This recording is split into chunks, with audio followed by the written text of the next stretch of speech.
Ça y est, on se retrouve dans la deuxième et dernière partie de ce tutoriel de modélisation de la lampe. Dans cette vidéo, on va modéliser la petite attache qui tient le câble à la structure et on va commencer à appliquer tranquillement les textures sur le modèle. On y va.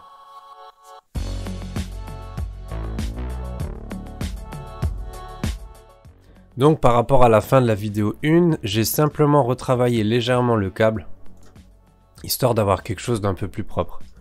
Donc j'ai passé un peu de temps à faire en sorte que ça ait l'air plus naturel, avec un petit peu de gravité. Et c'est à ces endroits-là où le câble est tenu sur la structure par un petit système. On peut le voir ici sur la photo, j'augmente un peu l'opacité. On a bien un petit système ici. Alors je suis allé faire les recherches sur internet, et je vais vous montrer à quoi ça ressemble. On passe en mode image, et il est ici. Donc le système de lampe est tenu par cette petite pièce en plastique qui ressemble à un crochet et on va tout de suite la modéliser. On va donc la garder comme modèle de côté, histoire de bien voir ce qu'on fait. On cache ici l'image, on crée un nouveau plan et on l'isole. On le réduit un petit peu, peu importe au début la taille à laquelle on le modélise, puisque de toute façon on va appliquer une échelle dessus. Donc premièrement, on va faire ce qu'on a vu dans la vidéo précédente. Toujours la même technique. Avec Loop Tools. On crée un cercle.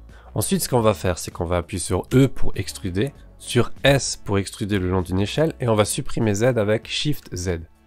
Ça va nous permettre d'extruder de manière plate, sans passer par Z. On va supprimer ce qui est ici. On va obtenir notre premier cercle. On va un petit peu le modifier. On est donc sur la partie qu'il y a ici. Ensuite, on va prendre les arêtes qu'il y a là, les extruder dans ce sens. Avec S, le long de X, on applique 0 pour qu'on aligne les points. Et on va venir ici rattraper la faible épaisseur qu'il y a là. Donc je le fais à la main, je vous laisse regarder. J'extrude une deuxième fois. Je descends ici légèrement. Et là je vais quelque chose de plat. Donc je peux le faire un petit peu à la main. Et sélectionner d'ici à là. Encore une fois dans Loop Tools, on peut donner le même espacement entre les points. Ce qui permet d'avoir quelque chose de régulier. On va venir ici. Faire la même chose pour avoir l'écartement entre les points là, de manière à ce que les deux edges ici aient la même dimension. Ensuite on va se mettre en vue de dessus, on va mettre le curseur 3D à peu près ici, hop, et on va aller soit en appuyant sur T, soit la petite flèche qui est là, prendre l'option spin. Avec le curseur qui est ici, on peut faire tourner les edges afin de faire un semblant de crochet. Là, dans les options, on peut donner le nombre de subdivisions. Donc là, il y en a un petit peu trop, je vais descendre à 6. Voilà, on reprend l'outil de sélection et on cache le modèle. On cache le menu qui est là. Donc là, on obtient un crochet qui ressemble pas du tout à ce qu'on a sur la droite. Donc pour ça, on peut faire un outil d'échelle ici. Et se déplacer de manière à avoir quelque chose qui ressemble. J'ai pas de vue de face du crochet, donc il faut le faire un petit peu à l'œil. On voit qu'ici on vient mourir sur 0.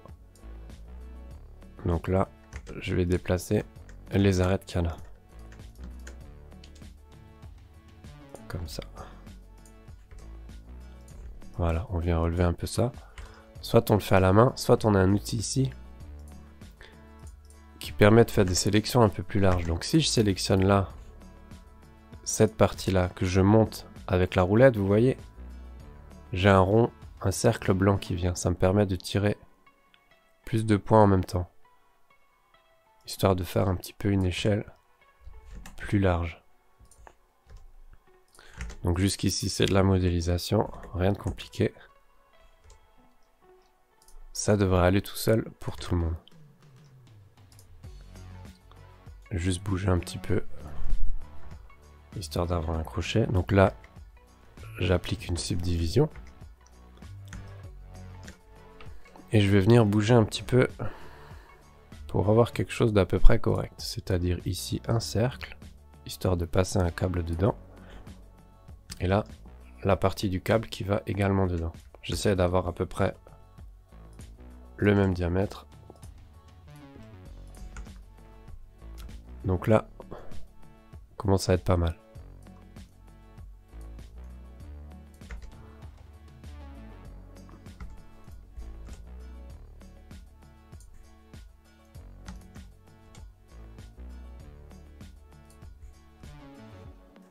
Donc là, je vous laisserai juger en fonction de votre appréciation. Ce qu'on fait, on appuie sur A pour prendre toutes les arêtes et on extrude. Histoire de lui donner de l'épaisseur. Toujours en se basant sur l'image qui est là. On applique un ombrage lisse. Là, je vais venir prendre ici. Je sélectionne les arêtes extérieures. Je vais aussi prendre la partie qui est là et celle qui est ici. Je fais CTRL B. Et je donne un peu une arête vive à tout ça. Donc là, pour le système, on est pas mal. Maintenant, on va venir l'appliquer au niveau de l'échelle. Donc je vais venir le mettre de la même manière qu'ici, entre les deux câbles. Donc là, simplement comme ça.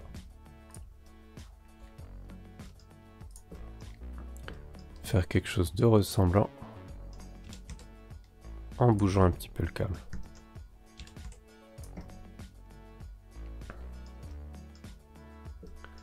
Petite rotation.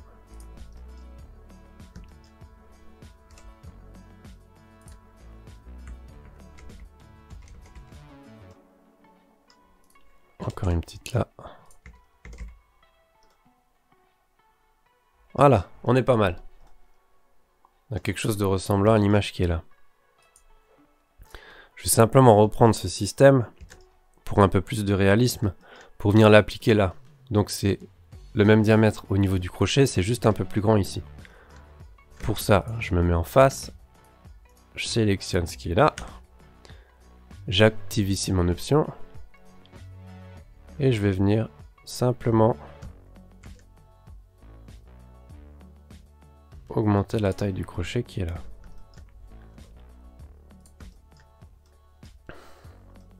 Et après, de la même manière, on va venir l'appliquer à chaque section. Donc là, je vais le faire et on se retrouve juste après.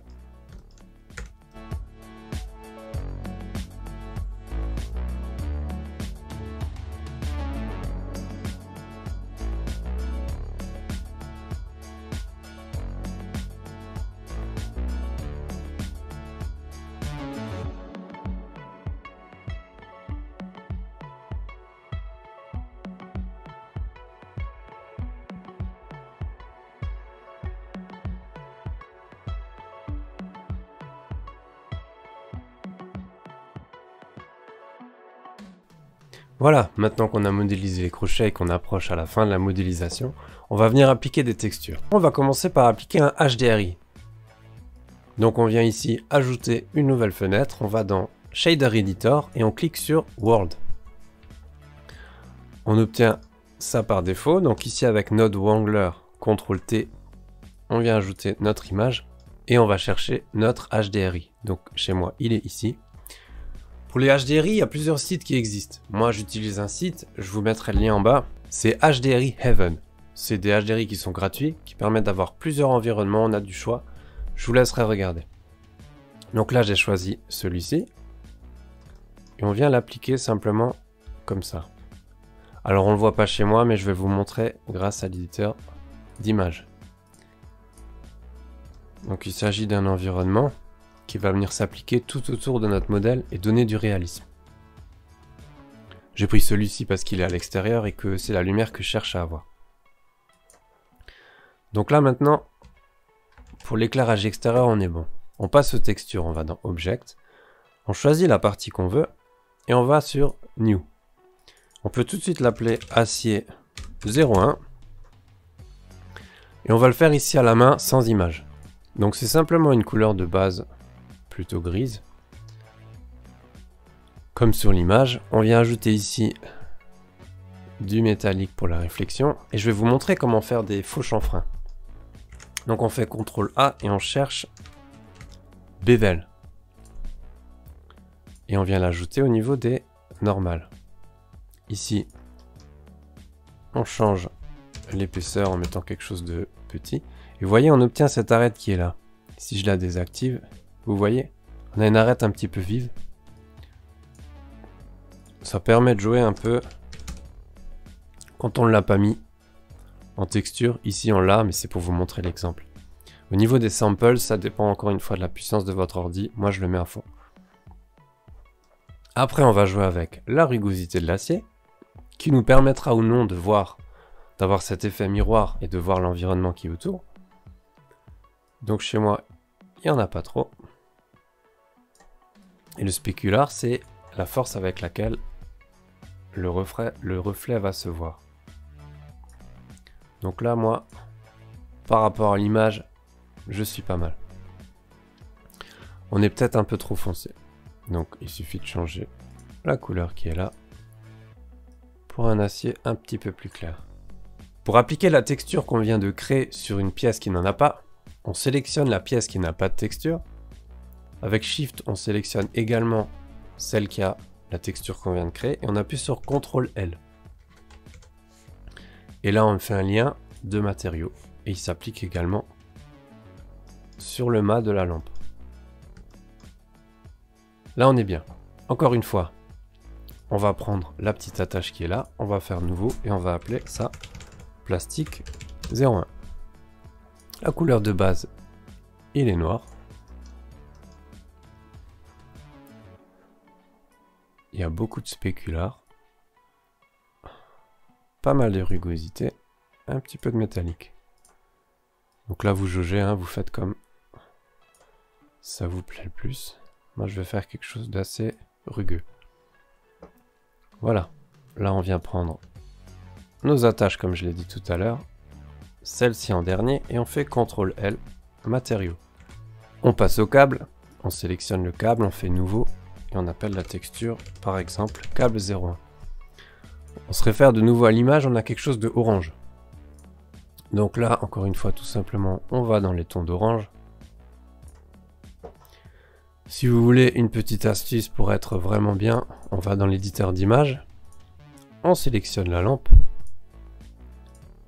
Ce qu'on a là. Et ce qu'on peut faire, c'est ici prendre la petite pipette et venir sélectionner cette couleur. Histoire d'avoir exactement la même. On peut refermer cette fenêtre. Là, on va venir jouer un petit peu avec les propriétés pour avoir quelque chose de ressemblant. Voilà. Et enfin, ici, on va mettre le même plastique que là. Avec la même technique, on gagne du temps. Et enfin, on passe à la lampe. Ici, on fait nouveau. On va dans... je vais appeler ça lumière 01. Et là, au lieu de passer sur un BSDF, on va passer sur un émission. Ça va nous permettre de transformer notre corps en lampe, vous voyez. Et de cette manière, on va pouvoir ajouter ici la puissance d'émission de la lumière. On peut encore une fois regarder... On a quelque chose de pas très fort, hein. C'est pas une lumière qui vise à éclairer très très fort, c'est quelque chose d'assez diffus. On peut changer la couleur en mettant, comme sur l'image, quelque chose d'un peu chaud. Alors encore une fois, on peut tout simplement venir prendre la couleur dans l'image. Et régler ça en un petit peu plus diffus.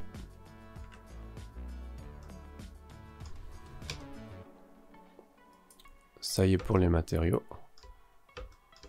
Et on est pas mal avec notre lampe. Maintenant, je vais vous montrer une petite astuce pour avoir de l'ombre. On va venir créer un plan juste sous le dessous de la lampe. Ça va simuler le sol. Alors quand on fait un rendu, on a par défaut ceci. J'applique l'échelle. On peut dire à ce plan qu'il va venir uniquement capter l'ombre de la lampe. Donc ça va permettre par exemple, si vous voulez faire une image avec de la transparence en PNG, de capter uniquement cette ombre. Donc il faut aller ici dans l'option et propriétés de l'objet et vous descendez ici dans visibilité. Et là vous cliquez sur Shadow Catcher. Le plan va disparaître et va uniquement laisser passer l'ombre. Ça va nous permettre de faire un petit rendu. Ici on va dans rendu. On va là en PNG. Et on va bien faire attention de cliquer sur RGBA, ça veut dire Red, Green, Blue et Alpha, ce qui permet d'avoir la couche d'alpha dedans. On appuie sur F12 pour faire un rendu.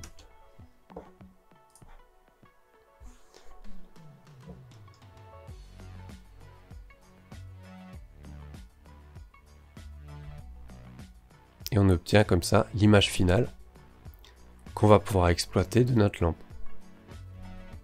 Avec dedans de la transparence pour l'intégrer par exemple sur une image. Et on a un résultat tip top.